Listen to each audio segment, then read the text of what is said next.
Sterile Processing University presents Issues and Challenges in Sterile Processing, a podcast conversation. Hosted by Nancy Chobin and Jason Marosi.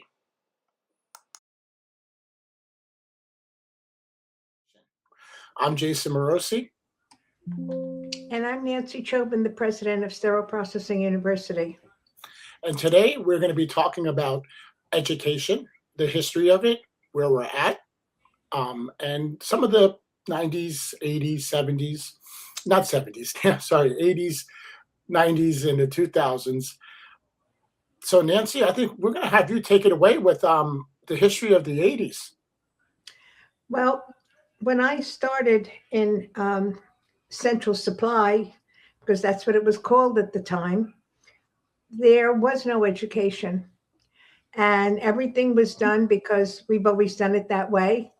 I call it incestuous learning because Mary learned from Beulah, learned from Gloria, and everything we did from whenever. So when you say 70s, it probably even started before that.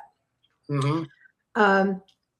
Central Supply was really a supply department.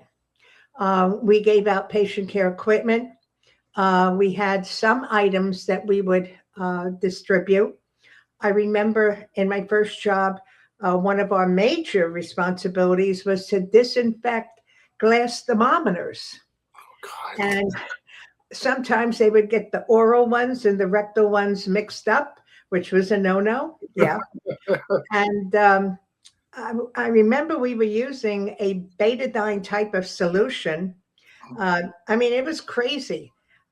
We did burn linen because we didn't have sterile linen at the time. So if a patient came in with burns, they would cover them with sterile sheets and what have you. So we had to sterilize them. Oh, wow. We now know that was the worst thing we could have done. We had, trying to think what else, we sterilized all the instruments for the operating room because it was unheard of for Central Supply to have, their hands on any of the operating room's instruments. We did do some instrumentation for the emergency room, like little suture kits and things like that. But there really was not much in terms of what we see today as sterile processing. Another thing we had to do was put the little charge slips on the little bottles of baby powder, shampoo, and all that. Busy work. Yeah, busy. So basically, in the early 80s, all our instrumentation, which we're really kind of now just that in our industry, was basically the OR.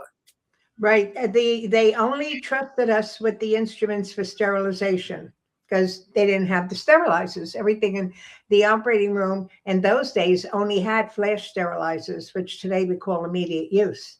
So they had no capability to do wrap sterilization there. But I found the most interesting thing was, as someone coming into Central Supply and having a nursing background, you don't get a lot in your nursing education and sterilization. You get the basics when you go through the OR rotation, but you don't get the wrap sterilization and how to package and all the other things you need to know. So when I started in this position, I started asking questions. It was very disturbing to me that nobody could give me an answer, at least an answer that explained to me why we had to do it that way. So I started looking for education, and there wasn't any. But in New Jersey, we had a central service organization. As a matter of fact, it was the first in the country, and still is the longest one. I think we started in 1950. And every time a new manager was hired, they would reach out to the person and say, hey, do you want to come to our meetings? The meetings at that time were restricted to managers. Technicians weren't allowed to come. And the managers would talk about, different things, problems, and what have you. And when we got to the point of education, we learned that there was a very tentative course that was being given by one of our members at a local community college. That individual had traveled to Chicago because what was then called Isham organization had an individual by the name of Phyllis Smith, and she had put together a central supply training program. You had to go to Chicago for it, and there was no textbook. You learned, by handouts and what have you. But that was the first formal type of training for sterile processing. And this individual came back and started offering the course based on that information. And I decided to take that course. Now, we had progressed to the point that people did want some kind of a reference book. The only book that was available at that time is Principles and Methods of Sterilization, written by Dr. John Perkins, who's a very well-known scientist who worked for the original American sterilizer company, which became AMSCO. And you're all familiar with that. They make our sterilizers. And we had this book, but we couldn't understand it because it was written on a PhD level. But what's interesting is that the principles and concepts that are in there, and that book was written in the 50s, still apply today. I still go to that book to get information and double check on things. So from that time, things started to evolve, and then Isham became more involved with education and started offering a textbook so that people could have a course locally, because it was difficult for people to get money to travel out to Chicago. And you saw more and more courses start to get developed. And then, of course, certification followed after that. And when you look at, the certification issue, we could talk about that a little bit more, but there really was not any formal education up until, I would say, the 80s. That's when we really started seeing the formation of formal education with textbooks specifically designed for sterilization. Now, I would like to point out, because I find this very interesting. Sorry. In the early 80s, you were getting your information from sterilization education information from Chicago, right? Basically, when you started off. And I just find that interesting in 2027, and correct me if I'm wrong, but Chicago still doesn't even mandate certification, Illinois. No, Illinois does not require certification. And Crazy. The problem, there's many issues with that. You want to talk about it now? We can. Yeah. I just found it interesting that, you know what I mean? Like, they had it before everybody else, but still in 2027, it's not mandated in that states. The problem with certification is you have to have a champion. Yeah. Now, when I was in sterile processing just 2 years, I was asked to help teach the course with the other instructor, which I said, great, because I felt as being an instructor, I'm going to learn more because people are going to ask me questions that's going to challenge me. And a lot of people are afraid, but if I don't have an answer, I'll say, look, I'll find out and I'll let you know in the next class, which I did. And that's how I learned. Mm-hmm. But after that, I was asked to serve as president of our organization. And again, I had only been working in the field for like 3 years. But I took the position. I wanted to help out. And I noticed that at our meetings, everyone was complaining about when the state comes in, they cite me, but yet they go to another hospital nearby and they don't cite them. And it really isn't fair. And don't they have standardized methods for inspection? And I said, I don't know, but I think we should find out. So I took it upon myself to call the State Department of Health and wanted to speak to whoever was in charge of the inspection teams. And lo and behold, there was someone who had just started by the name of Tony Monaco. Now, most of you have probably heard that name because that was like, it was just like fate that I was supposed to get elected and have the audacity to call the state. And then it turns out that who was there but Tony Monaco. And I invited him to come to one of our meetings so that he could listen to us and we could learn more about their process. And that started a 20-year relationship with our health department. He wanted to know more about what we did. He became involved. He would come to our meetings. He would come to our annual meeting in Atlantic City where we had education. And he said, what you people are doing is very important, and you really should be certified. At the same time, there was another organization that formed under the auspices of the American Hospital Association, and it was an association for central supply. So now you had two organizations, ISHM and the American Society. When I was elected to the board of directors of the American Society, I was asked to investigate certification because the organization had tried for many, many years, and they couldn't get headway because the American Hospital Association felt that certification was going to increase costs to the hospital, because they'd have to pay people more money. That's a no-no. And number two, maybe if people couldn't pass the exam, we would have a lot of people who would not be able to work in sterile processing, and that would cause a lot of issues with making sure the patients got what they needed and surgeries could proceed and what have you. So I started investigating, and I found an organization that was very close to me in Princeton called the Center for Occupational and Professional Achievement. And they were a subdivision of Educational Testing Service. That's the company that does all the standardized testing for college entrance exams. Okay. And this was a whole medical division they had. Anyway, I went down and I met with them. And you want to talk about being scared out of the big dickens, because I'm meeting with all these triple and quadruple PhD people. And but they were very, very nice to me. I met with two of the icons when it comes to certification, Dr. Joan Knapp and Dr. Ben Schimberg. I still remember them. They were the nicest people. They made me feel so at ease. They asked me to explain what we did, and they were absolutely shocked that people that were doing what we were doing with cleaning and sterilization of instruments should have been licensed, not even certification. And they just could not believe that there was no certification or licensure anywhere for this.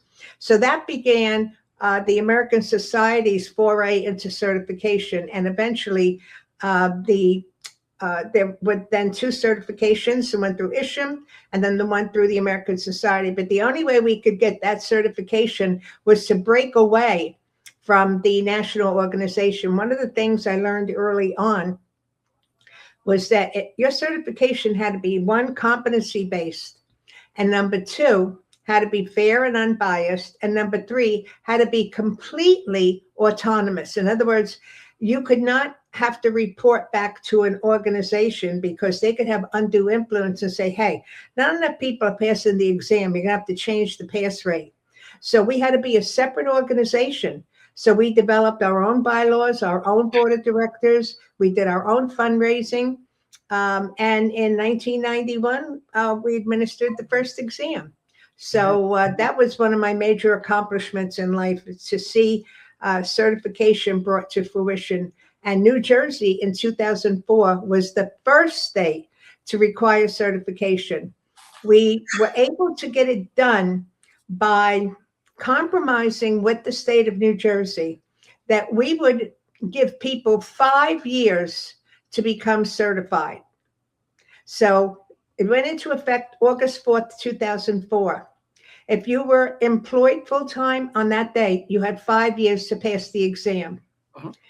If you were hired August 5th, 2004, you had 3 years to pass the exam. Oh, wow. And this way, there was plenty of time so that we didn't have a big number of people that were leaving the profession because they didn't pass the exam. So, so real quick on this one, so can we, so what was the company, the education company that you created? Initially, it had a long name, the National Institute for the Certification of Healthcare Sterile Processing and Distribution Personnel. NISBIT was the acronym. But then about 10 years later, we changed it to the Certification Board for Sterile Processing and Distribution, CBSPD. So founding member of that organization. Yes. Pretty awesome. But to bring to your point, Jason, today, and we're talking about 2004 that this happened, so it's over 20 years ago. There's only 6 states that require certification. And all of them have grandfathered in. In other words, when the law went into effect, if you were already hired, you didn't have to get certified. That kind of defeats the whole purpose of certification. It may take years before, all of those people are filtered out of the system. And I don't say that, negatively, but if we, people say, well, I do competencies every year. You can't compare the competencies you do with competency-based education, the way it's done, if it's done correctly. So we still have a long way to go. And it takes a lot of time and a lot of effort. And you have to have a cheerleader who's going to help you along the way. I think we're skipping a quick, interesting story. Correct me if I'm wrong on this one too. When you developed the certification board and you had a dinner, I believe, to celebrate, wasn't there a certain gentleman that bought something for you that wound up becoming a president in the future, a president of the United States? Oh my goodness. Oh, yes. We used to have our item writing meetings in Atlantic City. Yes. Because most of the people involved initially were from New Jersey. And we went into dinner at Trump Tower because that was at that time, there were only 3 or 4 casino hotels in Atlantic City. And we had this big table with all the people, and in walks Donald Trump with Marla Maples. They were dating at the time. And so he looked up, he saw this table. The restaurant was phenomenal and it was filled to capacity, but he zeroed in on our table because we're like 12 people. So he had them take her into a separate little area, and he came over to the table and he said, well, what do we have here? And I said, I knew he was Donald Trump, but I didn't know anything more than that. And I said, we're in healthcare. He said, what do you do? I said, well, we clean and sterilize instruments. He said, well, that's an important job. I said, well, thank you for recognizing that. He said, so what are you doing here tonight? And I told him we were developing a certification exam so that anyone who was processing the instruments, we could make sure that they were doing them according to all of the standards. He calls over the maitre d' and he says, take care of these people. They're very important. And this was in 91 was our first exam. So it had to be in 1989. Wow. But nicest guy you ever wanted to meet, really. That's incredible. They winds up becoming president of the United States. Yeah, who knew?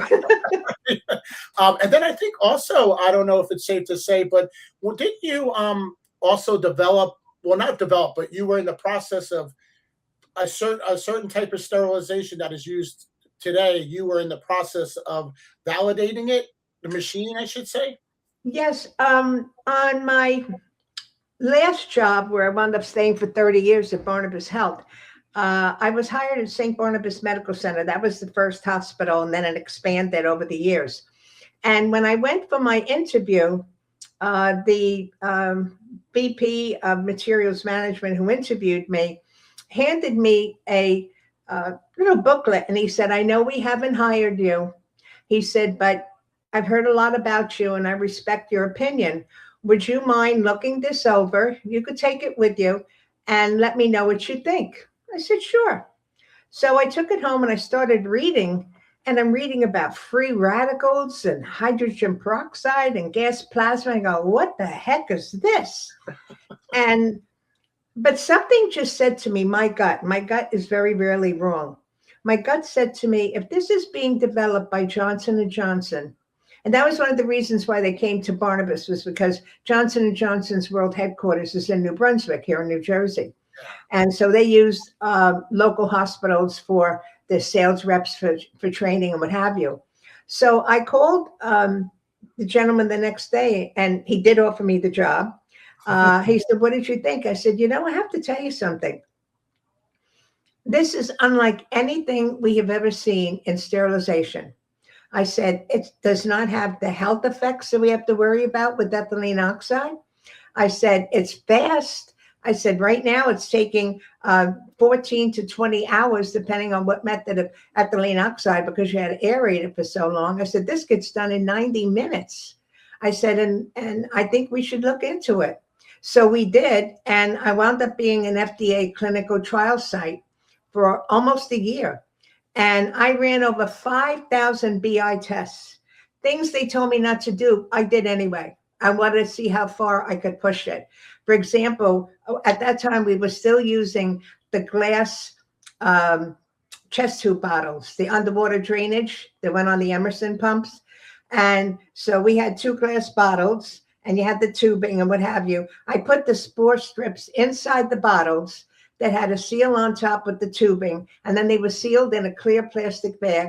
And we put them in the unit and it killed all spores. Wow. They told us not to put it in anything that had holes in it because you couldn't be sure that you were going to get all of the penetration. I did, got killed every time. I mean, we put it through the ringer, and because we did have a warranty with the company that anything that got damaged or what have you, because this was a learning process for them. The one thing we did learn, the first couple of cameras that we did, and nothing was used on a patient, nothing. It was only for trial. But when we opened it, the peroxide had loosened the paint and we had all the black flecks all over the place. So that told them they had to use a different kind or notify the companies they had to use a certain type of coating if they was going to go through the peroxide. But it was an educational process for me. We learned how to transfer the spore strips aseptically. And I think that was probably one of the most exciting things in my entire career, was to see a new method of sterilization that not only was safer for the employees, but it was faster and allowed for a turnaround of instruments, which decreased your inventory and decreased your immediate use sterilization. After a year, based on all the information we had submitted to the company who submitted to the FDA, we were allowed to start using it on patients. And I do have to say, the first week I didn't sleep all night because we had to put a little tag on every device so they could track it to the patient. And every morning I went in and I was waiting for a bomb to go off. But after we got through the first week, it was like, oh my gosh, we thought we went to heaven. We could not believe how it changed the face of sterilization. And I was really proud to be part of that. That's such an accomplishment and such a thing to really be a part of. I can only imagine. I know, just like you said, you wouldn't sleep. I think I would have been a wreck and never slept or ate or anything. So, just to wrap up on the '80s a little bit, just to clarify, definitely no sterile processing educators in the '80s. No, no. It was do it yourself, and that's it. Right. It was a big argument going on about reprocessing cardiac catheters. I had a colleague of mine who actually lost her job because she was told that she would reprocess those catheters or they would find someone else who would. And she said, I can't do it because it's wrong. And she lost her job. Wow. So that really made me make sure that I had an IFU for everything. And I actually show a slide in one of my presentations that shows 2001, where I had, an IFU that says, follow your AMY standard. Because at that time, if you call the company, that's what they said, follow Amy. But they thought Amy was a person, AMY. But that was really scary. And so I go way back with IFUs, and I'm a stickler when it comes to it. Yeah, I mean, like you said, sterilization's a legal thing. Is people don't realize it, but it is, Absolutely. People have to understand that you have to be able to defend everything that you do. Uh-huh. And if you decide that you're going to not comply with your own policy, that's considered negligence. Yes. Why do you have a policy? I go into a place and people would have a policy. We don't perform flash sterilization. You go and look at the records, they're flashing left and right. I said, what are you doing? Well, we had an emergency. I said, then you can't have a policy that says you don't perform immediate use. And then you also have the people that, we have policies, but I've never read them. I don't know, we have a policy on that. Oh God. That's well, not only that, sometimes they'll borrow from another facility. They'll say, oh, I'll send you my policies. I had one a couple of weeks ago. I mentioned to you, I was reviewing their policies. These were so old that it mentioned they were using cloth muslin wrappers. I kid you not. Yeah, they didn't want to pick it up. So I guess we can go into the 90s here. I think the 90s, I would say, is kind of more of the years of where certification started to really ramp up. I Yeah. know I got certified near the end of the 90s because I joined sterile processing in 96. And I don't think it was until 98 that I got certified. And it was crazy for that because I didn't even get certified because of sterile processing. I worked sterile processing for 2 years. And then I got this was back when surgical techs could be hospital trained. So after Right. 2 years in sterile processing, I got promoted to a surgical tech.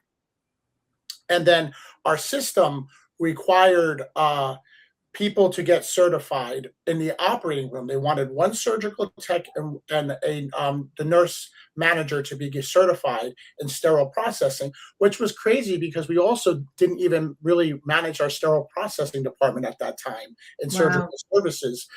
And they were only sterilizing. We were doing the old workroom thing where we were washing, assembling, and I did that test, which is crazy because again, I was just 21, and I remember my boss and we were supposed to go to classes every week, and every week we had some kind of OR emergency. We never made it to the class. We never made it to class. We never studied, and then we got to the point where we had to take the certification test, and the guy that was running the class said to us, "Well, we understand that you guys couldn't really make it because of the operating room. Well, we're going to allow you to take the test anyway. You can challenge it." And we go to her house to study for the first time, and we're opening up the book the day before the test. And then she puts a six pack on the table. We wind up having a few drinks, never looking at the book. The next day, we went in and took our test, and we both passed by like the skin of our teeth. But I credit that to the years of sterile processing that I had under my belt. I kind of knew a lot as it was, but that's how basically the first time I was certified. And then, like I said, for that, we were still and I was still in that point where we were just bringing sterilization to our central steriles. Well, I think the real push for education, in my opinion, started with this concept of centralized processing. Mhm. Gentleman by the name of Gordon Friesen, who was a very well known designer of an architect, and he was a firm believer. Why do we have multiple departments doing processing? It's causing you a lot of money. There's no standardization. Everybody's doing their own thing. It makes sense to put everything in one department and have them do it. And of course, that was not really accepted very much across the board, especially with the operating room, which is understandable because, they're in the room with the surgeon. If something is missing or broken or not done correctly, they're the ones that, hearing from the surgeons, they're unhappy. And for them to have to put up with that every day was not a good thing. So, not only we did have that thrust upon us, but then you had laparoscopic instrumentation. Laparoscopic instrumentation that came in the early 80s was the first time that we had totally different instrumentation.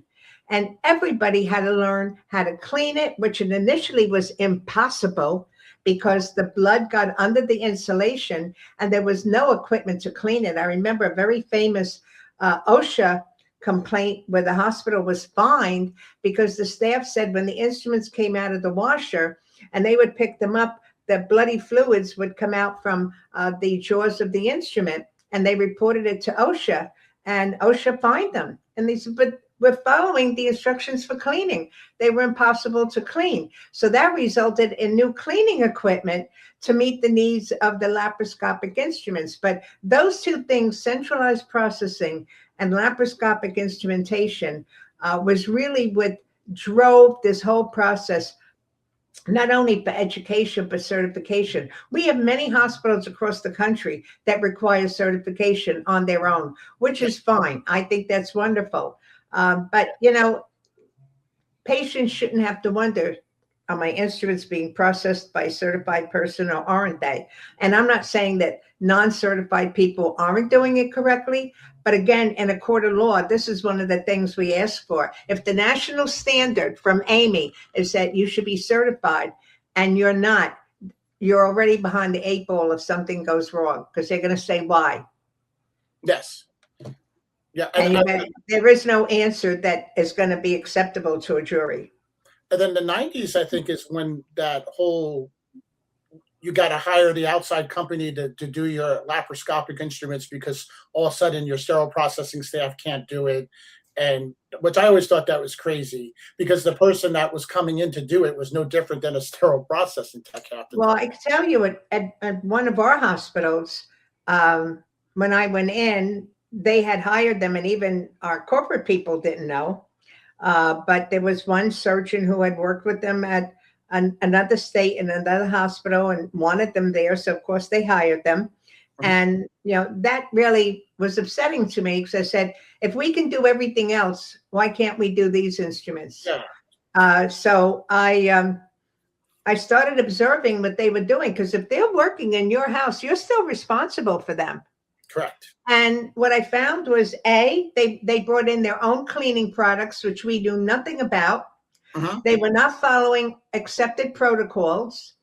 I did some QAs on instrument trays, and I found that on a couple of the urology trays, they had the cover on the sheath of the instrument, which was supposed to be off for sterilization. And they were arguing with me that they've always done it that way, and there's never been a problem. I said, well, you tell that to the court of law. I'm saying, showed it to you right in the IFU that has to come off for sterilization. So there were numerous problems. In addition to that, we were supposed to save at that one hospital about $1 million in a year. Uh-huh. What they don't tell you is if they have to work after 3:30, if they have to come in on weekends or all of that, we wound up costing us over $2 million. So I was able to convince administration to do a cost analysis. And at the same time, we were having an outside financial company come in, which was very fortunate because they supported having sterile processing doing it. But I have to tell you now, some of the people making the decision were backing down and saying, well, what if they can't do it? What if it's wrong? Then we're going to look like, you know, we made a big mistake. I said, why would it be wrong? If we can do instruments that goes in every part of the body, including the brain and the heart, what makes you think we can't do this? Yes. So they told me if anything goes wrong, I said, I'll take the responsibility. So I developed a comprehensive training program. We had hands-on, I had reference books, I made new count sheets, we had everything. We never had a problem. It went off without a hitch. Yeah, a couple of years ago, I was working in a facility where I was there for a short period of time to help them pass Joint Commission. And I remember they had the offsite reprocessing of the laparoscopic instruments. And it was just crazy because even this is in the 2000s and 20s where, you know, we had policies, we had IFUs, and the outside company wasn't following either. Yeah. And I had to bring that to the attention because, you know, and we were, you know, a week away from a second Joint Commission survey, you know, and finding that out is just, it was, you know, really crazy. So here in the 90s now, do you think, what would did they have educators yet? Because I know in the tail end, we still did not. Did we have what? Educators. Like when I was in the 96, 97, 98, I still really wasn't very familiar with anybody having a sterile processing educator. No, my research has shown that about 5% of the hospitals have a dedicated sterile processing educator. Yeah. And they're usually at the larger facilities. Uh-huh. You know, smaller facilities, they might utilize the OR educator. That could be, you know, acceptable if they understand what our processes are. I had that in my system. By the time I left, we had 9 or 10 hospitals that were in our system. And one of the things that I did was we started a sterile processing council, which the operating room then started a council, and infection prevention started a council. We met every month, and 3 times a year we met jointly with the operating room. Once a year we met jointly with infection prevention. And I would give education. And then they utilized me to spend 1 full day with their new hires to talk about what we did and talk about, the standards, because they knew I had been a member of AMI since 1985. So that I worked on all the different AMI committees, and I was familiar with all of the practices. So that was a good thing. But, the other thing that we had problems with, Jason, this kind of fits into it, is a lot of schools started up in this time. And these schools not only had the training, but they had the clinical aspect to it. Now, the problem is that, and again, I don't want this to sound as a negative, many of the people teaching them are not sterile processing people.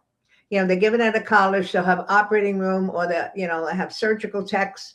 And, if they're going from a textbook or something, it might be okay. But my experience has been that many of the people that go through these programs do not come out well prepared. At one of my own hospitals, if they did come out of one of these programs and we hired them, I still did a competency assessment. And this is the truth.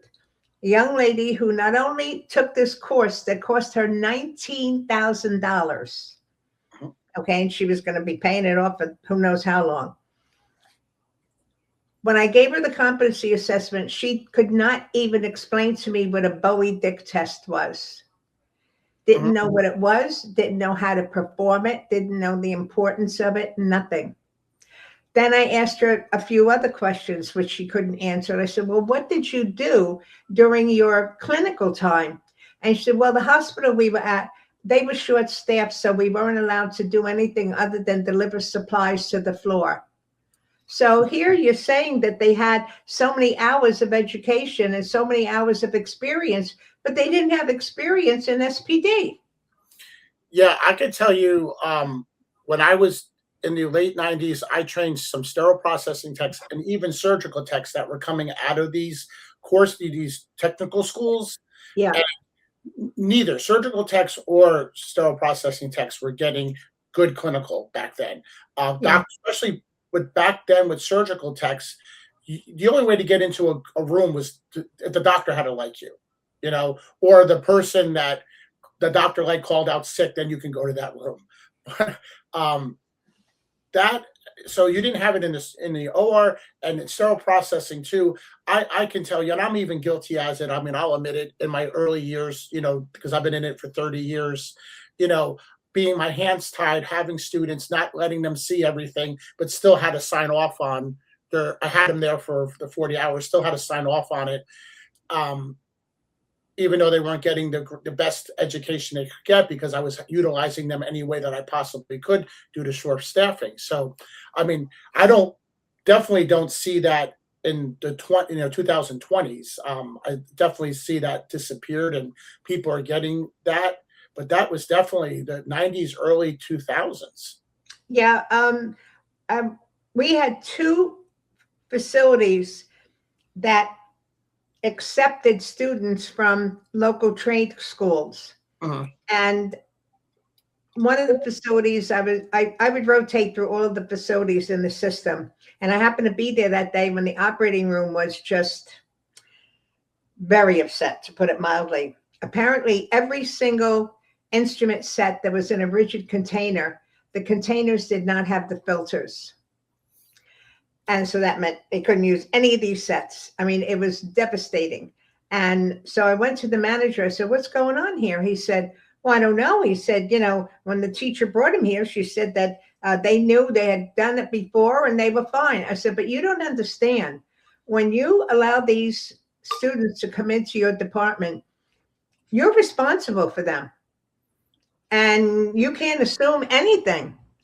And I said, if you don't have the people to monitor them and make sure that they know what they're doing, then you shouldn't allow them here. Well, we have to do it because, we form a relationship and then we can hire them. I said, that's all well and good. But in the meantime, you're affecting your patients. So we actually, in my system, wanted to develop our own course Mhm. where I would have the classroom, and then we would do clinicals rotating through our different hospitals, because we went from small community hospitals to trauma centers. So they would get a vast experience. When I went through the process through our State Department of Education, I learned that, you had to do the curriculum and the instructors and all of that. That was fine. We had to have a bounty, so to speak. In other words, there were a lot of schools that were popping up, schools to learn Microsoft 360 or what have you, Yeah. and they would take the money, and then a month later they would close up shop and they would leave with the money and left the student on the hook. Yes. So you had to put up this bounty or this money so that if you did close up shop, they would be able to reimburse the students. Mhm. The second thing was, as the instructor, you were required to stay on site with them, kind of like when you're in nursing school and Mhm. your preceptor is there.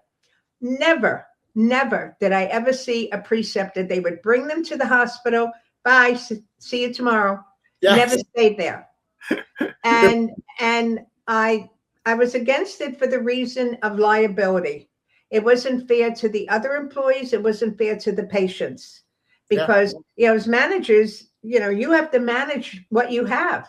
And if you're short of staff already, you know, to take on this additional responsibility, it's just going to cause chaos. So Mhm. I I've been out of that setting for over 15 years now, so I don't know if that's still the case or not. But Yeah. people have to understand when they have people come in. I mean, you remember in the old days, if you had a day like today, Mhm. where we're expecting, really bad weather over during the week, they would say, "Oh, don't worry, we'll send you people from housekeeping or dietary." Yes. And the thought process was, well, they're cleaning dishes, you're cleaning instruments. Mhm. They're cleaning floors, you're cleaning tables. They don't understand what we do. That actually, I had that a year and a half ago when I'm in Florida. I was working at a facility, and I was a toxic facility because everybody kept on leaving. They couldn't hold staff for nothing, and so we had that problem, and we were getting short on staff, and we didn't want to pay travelers, so they were trying to push, you know, Yeah. the kitchen, the housekeeping, and I was like, no, no, no. As a manager, I will drop all my manager duties and go out there and do everything I need to do before I'm letting that happen, because that's just, it's not the same. It's absolutely not the same. And I can tell you another story too, which is more of a surgical tech thing though. I was in the early 2000s, I was training surgical techs, and one of our from a technical school, one of our surgical techs, um, she stole the phone list of all the physicians, home phone numbers, out of the front desk, and she called every doctor on the roster at home. God knows their wife's answering the phone and stuff like that, and was telling them they for a recommendation to hire her as a surgical tech after school was done. And Oh my goodness. that got brought to administration, and they kicked the whole school out. And just what you were saying, then the school, because I had a friend that was in that class, the school turns to my friend and says, well, we don't have anywhere for you to finish your clinicals. And now Mhm. she got paid to be a surgical tech, thousands of dollars. Yeah. And they were so desperate. I was actually managing on the side. I worked 3 12-hour shifts, and then on the side, I was managing a doctor's office where we did in-office procedures, but we were taking out, little skin, cancer and stuff like that. But I said to her, the best I could do is you can volunteer taking, the skin cancer stuff off, which is like 3 instruments, in a 5-minute procedure. But the school accepted it and passed her. You know. Well, all of this really led to my thrust with getting much more involved with education, because I saw what was going on in my system. And because we had a wide variety of people from all different countries and all different languages, but we all had to work together. Yeah. And through my experience with certification, we learned that the average reading level of a sterile processing employee is 5th to 8th grade. Yet most of the information that's out there is on a collegiate level. So it's Yeah. difficult for them to understand. So that's where I started getting involved with writing a textbook. And the first book came out about 20 years ago. And, every 5 years would update it to the current AAMI standards. And then because people wanted something more, they wanted something that they could manage their time better. So we developed online courses. But one of the things that really was a driver for me was I kept remembering how difficult it was for me to get the information that I needed when I started out. And even after that, because being on that AAMI committee, things are changing so drastically. We have AAMI coming up next month, and we have all SC79 is going to be updated. So get ready. There's a lot we're going to be updating in that, as well as a lot of other documents. So How how long have you been working on ST79? well, it was published in 2017, but after it was published, I found the number of things that were missing. For example, I'm saying, and again, you have all these people reviewing it, but it does happen. There was nothing in there about sterile processing having to be cleaned every night. oh, yeah. And I actually had hospitals that called me and said they stopped cleaning because it's not an AAMI anymore. I said, "Are you kidding me?" So we went through and I gave them a list of things that we missed, including, and this is amazing. This was in 2015. We did this because it was published. No, this was 2018 when I brought it to their attention. And then the amendments came out in 2020. There was nothing in AORN or AAMI or any place about testing laparoscopic instrument installation. It was like, oh my Lord. So we had the amendments in there. There were a couple of things like making sure the lot number for the BI and the control vial were the same. And, it wasn't in there, so it should have been in there. But there's a lot more that we want to see updated. And that was really important to get those changes done. Working with you, I know that's when laparoscopic instrument installation testing got introduced to me. Prior to working with you, it was never something I heard or did. I have since, and I started working with you in 2013. Since then, from now, almost it's 2026, I've taught that to so many people. And all these years, I've had two people tell me they worked at places where a patient died from being burned from the insulation not being intact. And it still blows my mind. And I tell you, because a lot of times I'm, laughed at when I say, oh, you got to test it and how important it is. But I'll tell you, the two times that somebody rose their hand at the staff meeting and said, hey, I've had worked somewhere where somebody died for that. It just puts you in that mindset of how important your job is. I consulted on a lawsuit where the same thing happened. And in that case, their policy said they tested it. They recorded it on the count sheet, but what happens with the count sheet? It's thrown out. Yep. The count is over. So there was no documentation to verify that they did it. And in a court of law, if you didn't document it, it didn't happen. So, but this was another reason why after I was hired at Barnabas, after 2 years, I just could not, as a manager, manage my time to get all this information. So that's when I started the sterile processing management course. And it was 3 days at that time. It went to 4 days. Then it went to 5 days when we were on site. And I did it throughout the country. I'd have it on the West Coast. I always did one in Vegas because people love to go there. I'd get 50, 60 people there. Do one in the Midwest and one on the East Coast. We always did Atlantic City because it was close here. And we had a good relationship with them. But I updated every year, put in all the new standards, and we cover everything, including education, training, competencies, productivity, and what have you. So education has really become my passion. That's going to be my legacy because I feel that without education, we're nothing. Oh, yeah. And that brings us to the 2000 current, because I think pretty much from the last 27 years, there's been a lot of education given and a lot of education changes. But I think for the standard hospital, education, I think a lot of the peri-op educators took on sterile processing in the 2000s, and I feel bad because I've met a lot who, as the manager comes to me and says, I know I have to teach your staff, but I know nothing about it. Like, I need your help. And it's, you have to, it's teamwork. So of course you try to give your perioperative educator all the help that you can get.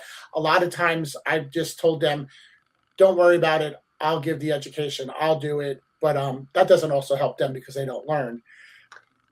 I do get people. I'm sorry. Go ahead. No, but basically on your thoughts on what people should be doing when they have to teach it, and they shouldn't be teaching it because they don't have the experience or the background. Well, again, I find that we're getting about 15% perioperative people take the course. And some of them are perioperative directors. I just had one from Canada, and said, I knew I needed to get brushed up, but I had no idea how much I didn't know. And that's the whole point. How do you get all this information? When we have maybe 5% infection preventionists, we have some materials management people, we have sterile processing educators, and then we have sterile processing managers. Some people who have to get certified within a certain period of time as a manager. You get, all of the basics in this course too. And I do have extensive handouts, but I can't tell you how many accolades we've had from people after they've taken this course. A number of people have said that when Joint Commission came in, they said it was one of the best run departments they had ever seen in terms of policies and practices. So, it's not, it's not anything that is not achievable. You just have to get the right information and then apply it. Yep. Now, what I also see is there's a huge trend in the last, 10 years, I'm going to say by now. The hospital doesn't want to give the money for having an educator, but it's desperately needing. And you usually come into some kind of infection problems or bioburden problems. And then the hospital's like, okay, well, we'll give you a SPD educator, traveling educator, which is becoming very common. And they come for 3 to 6 months. And as soon as the Band-Aid is ripped off from trying to fix the bioburden, they leave, and then the Band-Aid has to get put back on after the educator leaves because everything seems to fall apart. How do you think we could help or advise people to help talk to their administration to get a permanent educator? Because I could tell you the educators that are travelers are some of the best. I mean, they were some of the most smartest, knew their stuff, but they're gone after a couple of weeks, and it doesn't help. Well, we have to be practical. Number one, if you're in a small hospital, say 200 beds, hospital that I go to is 200 beds, it would not be practical to have an educator. You're trying to have staff that you need, but to have an educator, there really, in my opinion, is not enough to hire to keep that person busy for maybe 15, 20 people in that department. One of the things I talk about in my management course, it is the manager's responsibility to ensure that the staff is first trained correctly with an orientation guide to verify and document all the training they received, who, what, when, where, and why. Why? Because if there is a lawsuit, I'm going to ask for that documentation. Yep. Okay. Number one. Number two, at continuing education. Now they've been trained. Again, we have new BIs coming out, that they're up to, 10 minutes, 5 minutes. They're getting faster and faster. We have all new equipment coming out. You have to make sure that those needs are met. As a manager, if you don't feel comfortable giving education, and a lot of people don't, there's ways to provide it. You have companies that'll come in and do a lunch and learn with CEs. There are articles, but you don't hand the article to the staff and say, here, read this, because that's not going to help them. You have to read through it, and then there's answers at the end. There has to be a time for them to understand what they're reading.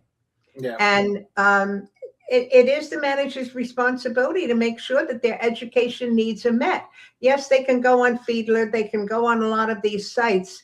I don't know how much they learn from them because there's no real way to measure it, because you get a CE certificate at the end, and you don't know if there were questions or if they just got it for listening or what have you.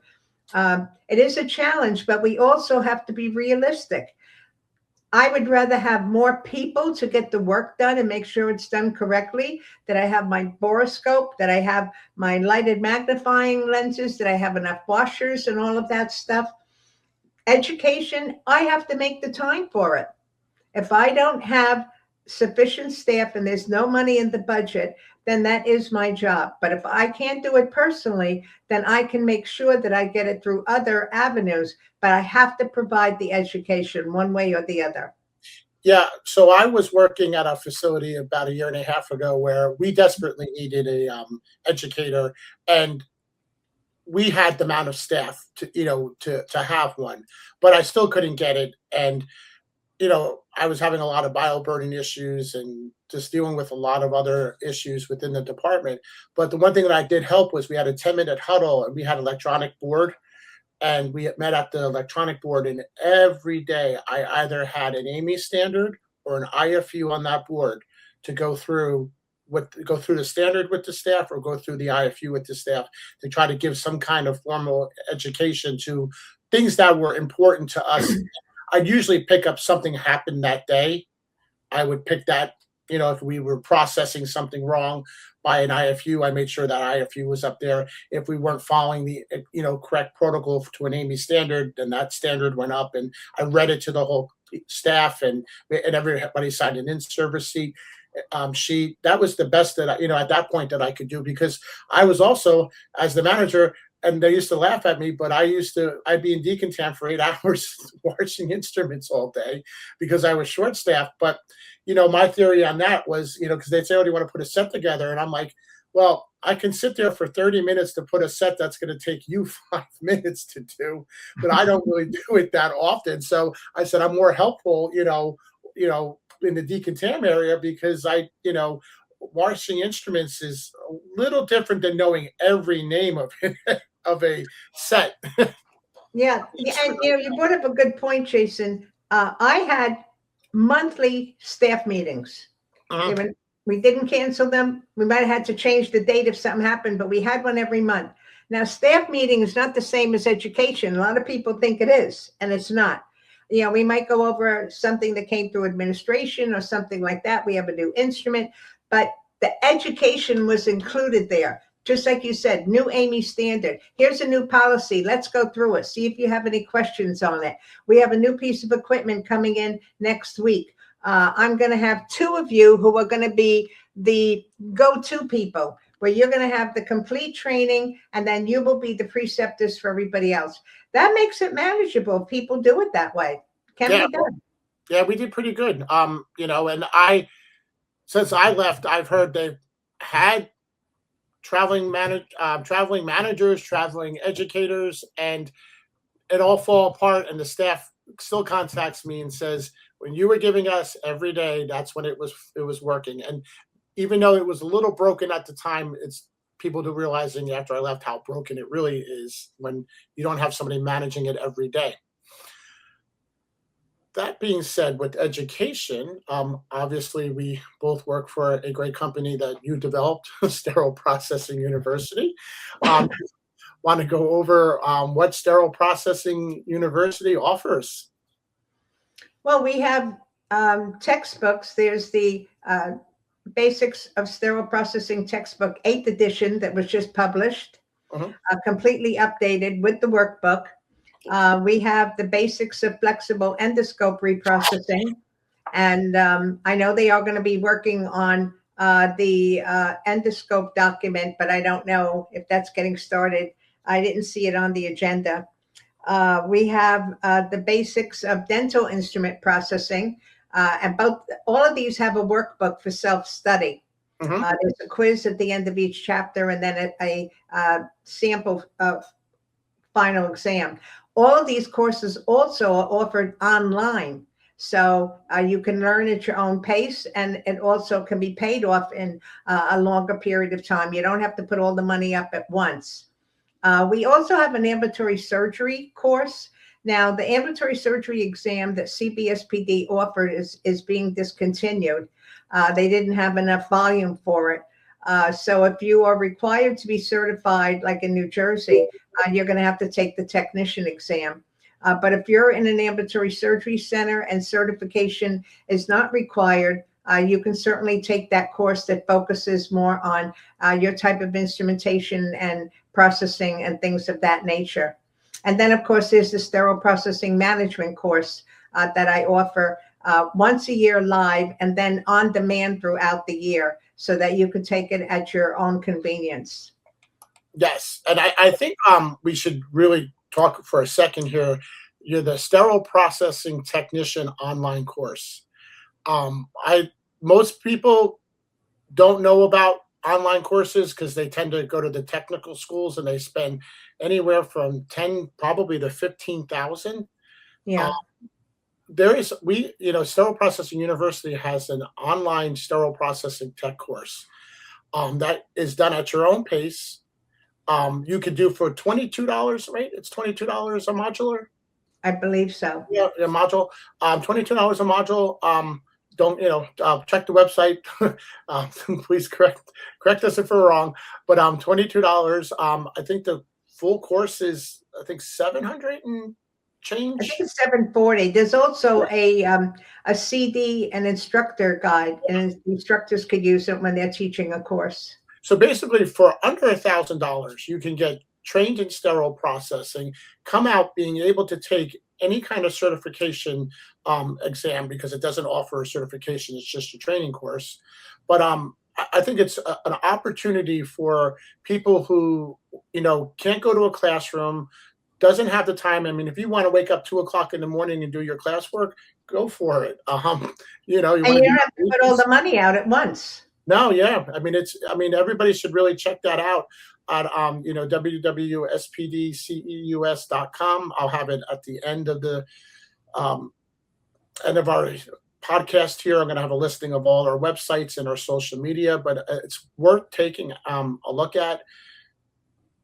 Lots of good. Nancy's management course. If you're a manager, I highly recommend that course. I literally took that course 2013 for the first time. I had 20 something years experience, or close to 20 years, probably 17 years experience when I took that course. And obviously I thought I knew everything at that point. Took Nancy's course and realized I knew nothing and had to relearn and start everything all over again. But here I am, 2026, and I actually know what I'm talking about. And of course the workbook, my name's in it. I never thought in a million years I would be participating in a workbook. Thank you, Nancy, for that great opportunity. You're welcome. So that's our Just of Education conversation today. Please subscribe, like our channel. The next one that we're going for is going to be about picking the right staff, communication with leadership, operating room managers, administration, managers, and staff. So I think that's going to be a very interesting conversation, another good casual conversation like this. Nancy, you have anything you want to end with? No, I think we covered everything. I hope everyone enjoyed this because I enjoy talking about education. That's really my passion. I've always said that as a nurse, I feel that I've done more for patients in my position in sterile processing that I ever could have done as a nurse on the floor, because maybe I would have 2 or 3 patients or 4 patients I would take care of. In sterile processing, you literally touch every patient in the hospital because it's either through equipment, supplies, or sterilization. So that's why I'm so passionate about it. And I think it's great because you, as a nurse, is a good example for nursing and for sterile processing techs which I've worked with a lot, that dismiss nursing or nurses and say, oh, they don't know anybody can learn it. Nancy learned it as a nurse. And I can't even believe I'll say it.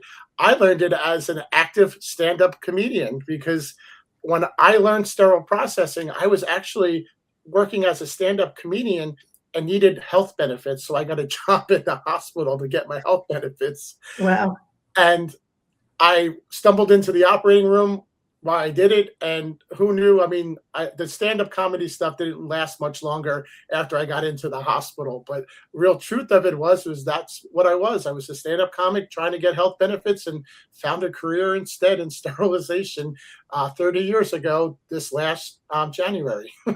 wow. So there you go.